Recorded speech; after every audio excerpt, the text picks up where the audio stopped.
बिस्मिल्लाहिर्रहमानिर्रहीम। अस्सलाम वालेकुम। आपका दोस्त सलमान हैदर। दुआ है उस परवरदिगार से कि उसने आपको और आपके अहले खाना को अपनी हिफ्ज़ो अमान में रखा हुआ हो। नहीं संभल रहा इमरान खान, इन सब से नहीं संभल रहा।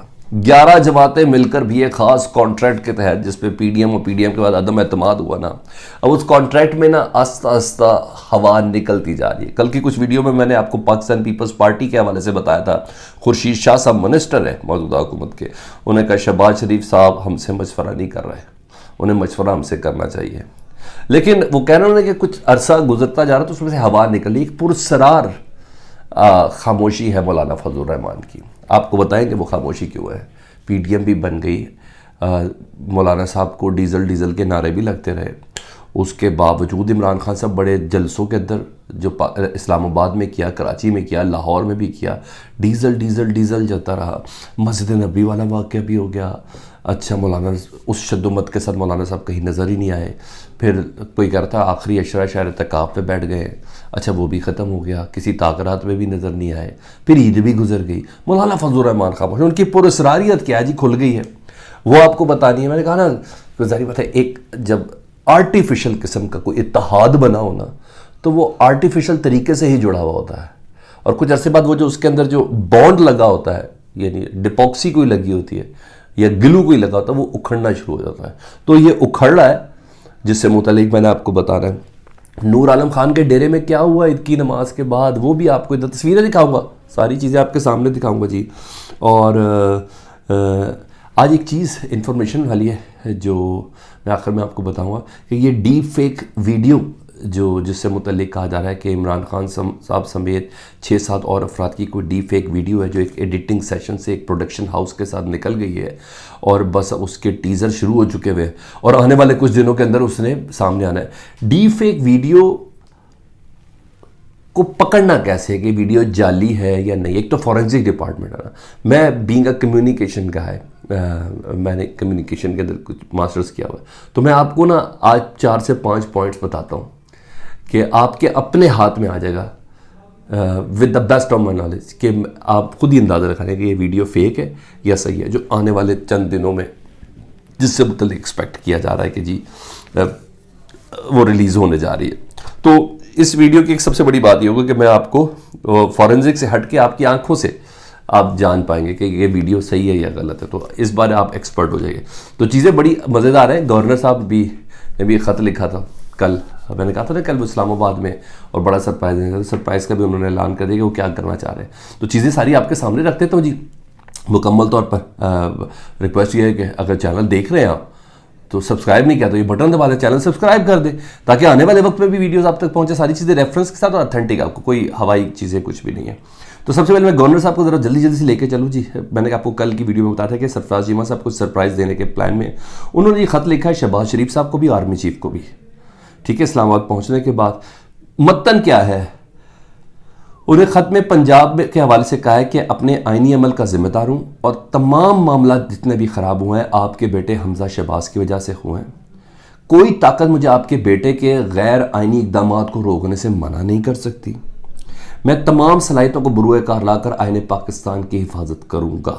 फिर उन्होंने मुख्तलिफ मुद्दाजात बताया कि किस तरह उस्मान बुज़दार का मामला मुतनाज़ था, हालांकि साद रफ़ीक साहब ने भी पहले दिन कहा था और दीगर अयाज सादिक साहब की मौजूदगी में और फिर दीगर और अफराद के वाकई उस्मान बुज़दार का जो इस्तीफ़ा है वो प्रोटोकॉल के साथ नहीं है, और प्रेसिडेंट को क्यों दिया, इसलिए तो इस्तीफ़ा ही नहीं हुआ।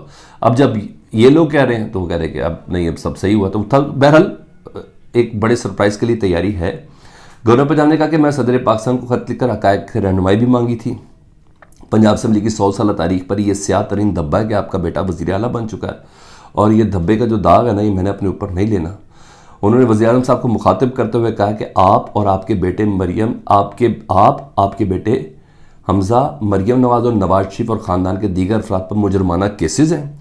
मुल्क की बदकिस्मती है कि आप और आपका बेटा ज़मानत पर होने के बावजूद अहम ओहदों पर हैं। मतन ने कहा कि कोई ताकत मुझे आपके बेटे के गैर आने इक़दामात को रोकने से मना नहीं कर सकती। मैं तमाम तर सलाहियतों को बुरुए कार लाकर आईने पाकिस्तान की हिफाजत करूँगा। तो उमर चीमा साहब को मिसहैप करने के प्लान में है। आइनी उनकी मुशावरत हो चुकी है, सियासी मुशावरत के लिए वो इस्लामाबाद में है। इमरान खान साहब से जो फैसले हो चुके हैं उस पर नोटिंग लेनी है, और उसके बाद ये ख़त जो है ना बीच में, ये इस बात का इंदिया है कि उमर चीमा के पीछे भी कोई है, कोई तगड़ा है। इतना मुझे अंदाज़ा हो गया इस ख़त के मतन से, क्योंकि चंद दिन का गवर्नर इस तरह की बात नहीं कर सकता, क्योंकि उसको कोई इश्क भी नहीं है कि मैं तो बड़े अरसे से 4.5 साल से मैं गवर्नर ही बता दूँ, मेरी जाते जाते मैं कुछ ज़रा ज़िंदा रह जाऊँ, नहीं, उसको ऐसा कोई इश्क नहीं है। तो इसका मतलब है कुछ something big to be happen, होने वाली है वेरी सून। सिर्फ वीडियो वेरी सून नहीं, ये भी कुछ होने वाला है। अच्छा जी, ये हो गया। और दूसरा मैं आपको नूर आलम खान साहब की कुछ वीडियोस दिखा दूं, पहले वो दिखा दूं जी। ये तस्वीरें सर देखते रहे, साथ साथ चल रही है जी। ये नूर आलम खान साहब ने तीसरे दिन की अपनी थर्ड डे, तीसरे दिन को खैबर पख्तूनख्वा में एक दिन पहले हो गई थी, तीसरे दिन की तस्वीरें उन्होंने ना शेयर कर दी हैं जी पब्लिक में। ये अपने डेरे के अंदर ये 8, 10, 12 अफराद हैं जिनसे वो ईद मिल रहे हैं। नमाज ईद की उन्होंने किसी मस्जिद में पढ़ी नहीं है, और अपने डेरे के अंदर तस्वीरें खिंचा के उन्होंने अपने सोशल मीडिया अकाउंट पर बोल दिया है हरियाणा पाई पेशावर, यहाँ ये मेरी तस्वीरें, ये तमाम की तमाम। तो इमरान खान साहब ने कहा था ना अपने हल्के में जाओ, और पब्लिक को भी कहा था इनको छोड़ना नहीं है। तो इमरान खान साहब ने पोजीशन सबसे निपटना है नून लीग पीपल्स पार्टी से, लेकिन सबसे पहले जिन असहाब से निपटना है ना वो है मुनहरिफ अरकान, और हर जगह पर वो बैठ के कह रहे हैं इनको छोड़ना है। ये मुनहरिफ अरकान में से एक शख्स भी अपकमिंग इलेक्शन में जीतता हुआ नज़र नहीं आएगा। इमरान खान की ये जिद, और ये पब्लिक के साथ करेंगे, अपेयरेंस ही नहीं देनी, इनकी इलेक्शन कंपेन ही नहीं चलने देनी इमरान खान साहब। तो ये वो डर था, वो ये खौफ था जिसकी बिना पर जितने भी मुनहरिफ अरकान हैं, चाहे मैं राजा रियाज साहब हों, आमिर लियाकत हो, ये नूर आलम साहब, इनमें से किसी ने मस्जिद में नमाज नहीं पढ़ी, ना ही सैलवी पढ़ी, है डेरे के अंदर ही कोई पढ़ ली। तो ये अपने डेरे के अंदर इनकी गले मिलते हुए लोगों से 10-12 पंटर होते हैं ना करीब करीब, पता हो, जिन्होंने स्याही भी नहीं फेंकनी, थप्पड़ भी नहीं मारना, और कोई जूता भी रसीद नहीं करना। तो ये इस वक्त पोजीशन है। तो मैं आपको ज़रा ये भी चीज़ें अपडेट तो करता रहूँ ना आपको साथ। तो ये थर्ड डे की ये वीडियो, ये उन्होंने चीज़ें भेजी है।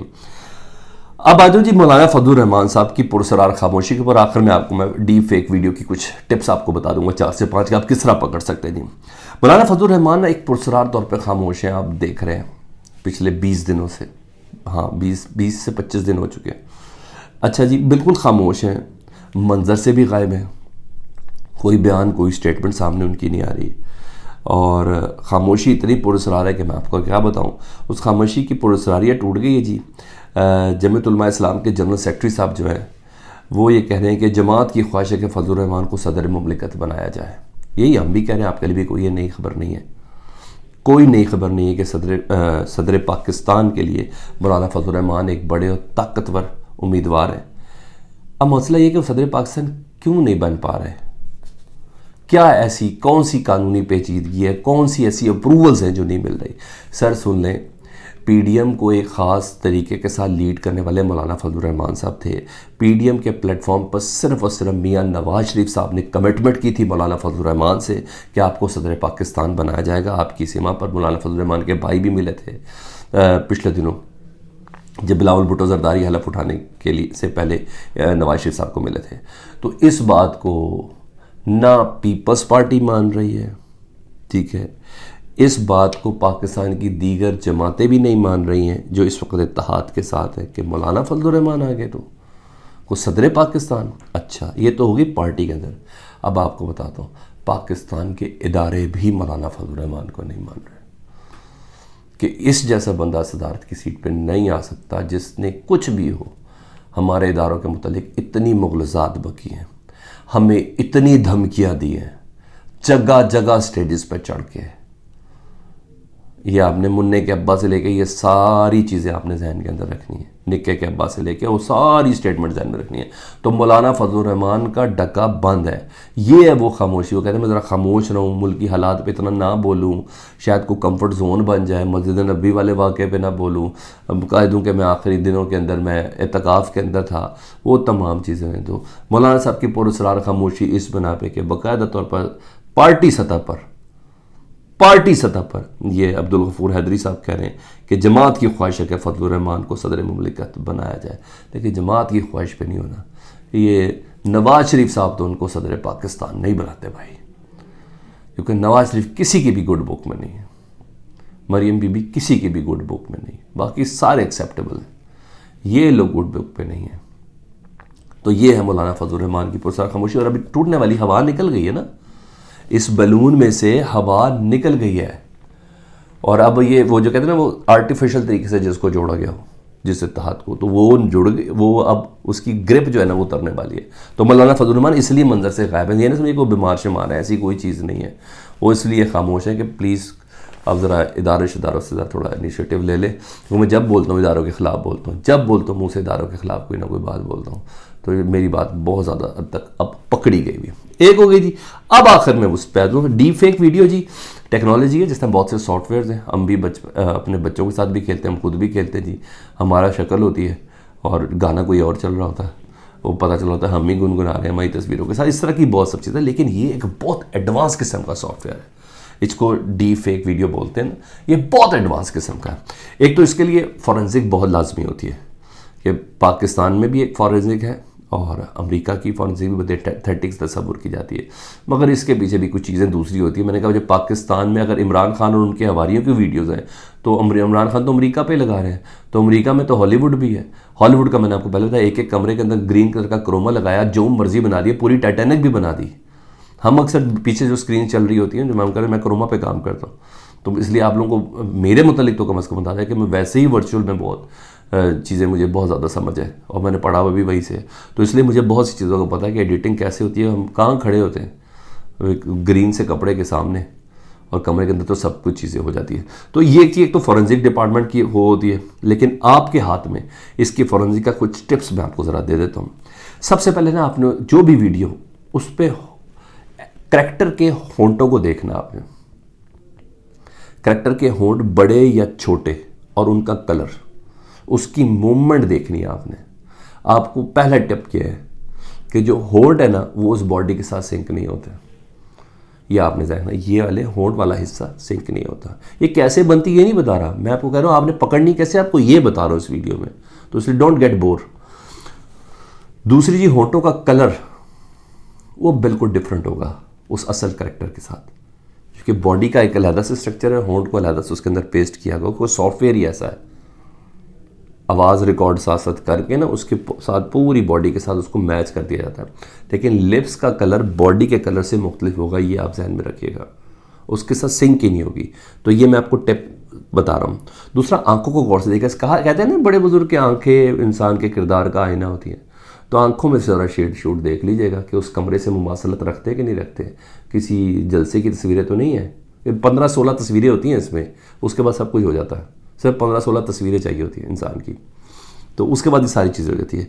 तो आपने कलर्स को देख लेना है, और आंखों के कलर के अंदर शेड देख लेना कि कमरे से मैच कर रही है कि नहीं कर रही, ठीक है। दूसरी चीज़ ये, क्योंकि उसमें रिफ्लेक्शन कमरे का आ रहा है कि नहीं आ रहा आंखों के कलर में, ये हो गया दूसरा पॉइंट। तीसरा जी, ऐनक वाले साहब का तो बहुत मुश्किल होता है। कहा है एक वीडियो किसी ऐनक वाले साहब की भी है, तो उनकी एडिटिंग बहुत मुश्किल होती है, क्योंकि ऐनक के शीशे के शेड के अंदर पता चल जाता है कि सामने क्या हो रहा है, या ओन चौधरी खड़ा हुआ है कि कोई पीटर चौधरी खड़ा हुआ है, ठीक है। तो ये आपने जहन के अंदर रख लेना है, तो आपने खुद एडिटिंग को देखना है।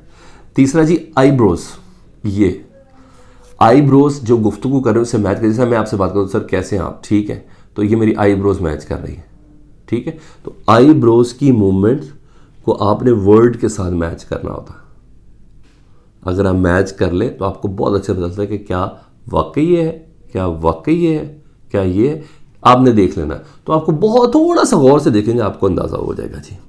दांत जी, क्योंकि इसमें पूरा ये स्ट्रक्चर चाहिए होता है ना, तो दांत की एडिटिंग भी सबसे बड़ा मुश्किल होती है। तो ये कुछ टिप्स हैं, इस पर आप ज़रा बहुत गौर से देखेंगे तो आपको खुद भी पता चल जाएगा।